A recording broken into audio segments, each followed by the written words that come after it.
भगवान शिव के लिंग एवं साकार विग्रह की पूजा के रहस्य तथा महत्व का वर्णन। सूत जी कहते हैं, सौनिक, ये श्रवण, कीर्तन और मनन, इन तीनों साधनों के अनुष्ठान में समर्थ न हो, वह भगवान शंकर के लिंग एवं मूर्ति की स्थापना करके नित्य उसकी पूजा करके संसार सागर से पार हो सकता है। वासना अथवा छल न करते हुए अपनी शक्ति के अनुसार धनराशि ले जाए और उसे शिवलिंग अथवा शिव मूर्ति की सेवा के लिए आपूर्ति कर दे। साथ ही निरंतर उस शिवलिंग एवं मूर्ति पूजा भी करे। उसके लिए भक्ति भाव से मंडप, गौप रूप, तीर्थ, मठ एवं क्षेत्र की स्थापना करे तथा उत्सव रचाए। वस्त्र, गंध, पुष्प, धूप, दीप तथा पुआ और साग आदि व्यंजनों से युक्त भांति भांति के भोजन अन्य नैवेद्य के रूप में समर्पित करे। छत्र, ध्वजा, व्यंजन, चामर तथा अन्य अंगों सहित राजोपचारी की भांति सब सामान भगवान शिव के लिंग एवं मूर्ति को चढ़ाए।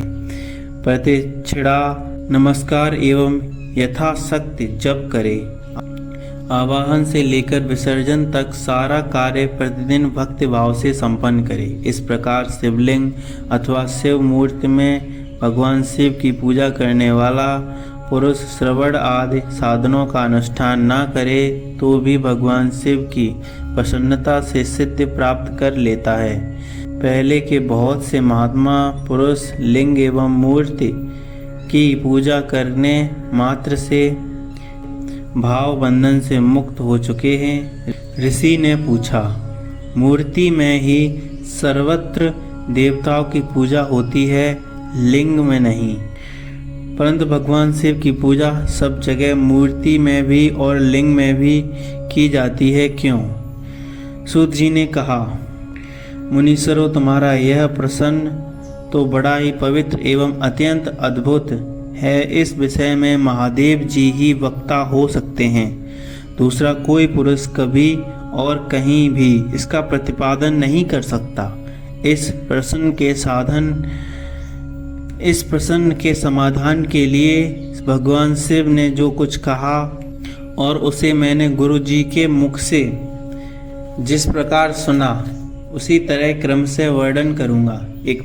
एकमात्र भगवान शिव ही ब्रह्म रूप होने के कारण निराकार कहे गए हैं।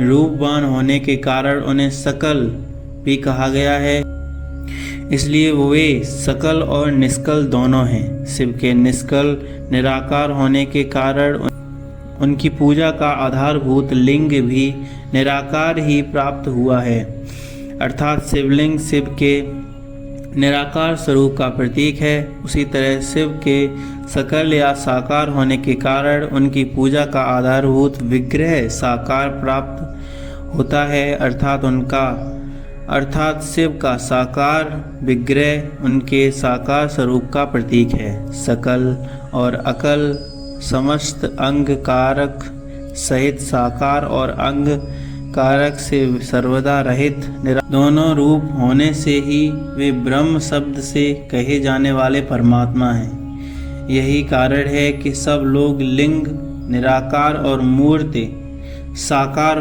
दोनों में ही सदा शिव की पूजा करते हैं। शिव से भिन्न जो दूसरे देवता हैं, वे साक्षात ब्रह्म नहीं हैं, इसलिए कहीं भी उनके लिए निराकार लिंग नहीं उपलब्ध होता है।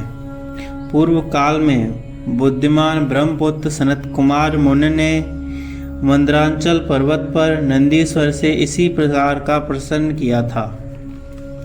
सनत कुमार बोले, भगवान शिव से भिन्न जो देवता उनकी पूजा के लिए सर्वत्र प्राय मूर्ति मात्रा ही अधिक संज्ञा में देखी गई है और सुनी गई है। केवल भगवान शिव की पूजा में लिंग और वेर आदि का लिंग और मूर्ति दोनों का उपयोग देखने में आता है। अतः कल्याणमय नंदीश्वर, इस विषय में जो तत्व की बात हो उसे मुझे इस प्रकार बताइए जिससे अच्छी तरह समझ में आ जाए। नंदीश्वर ने कहा, निष्पाप ब्रह्म कुमार, आपके इस प्रश्न का हम जैसे लोगों के द्वारा कोई उत्तर नहीं दिया जा सकता, क्योंकि यह गोपनीय विषय है।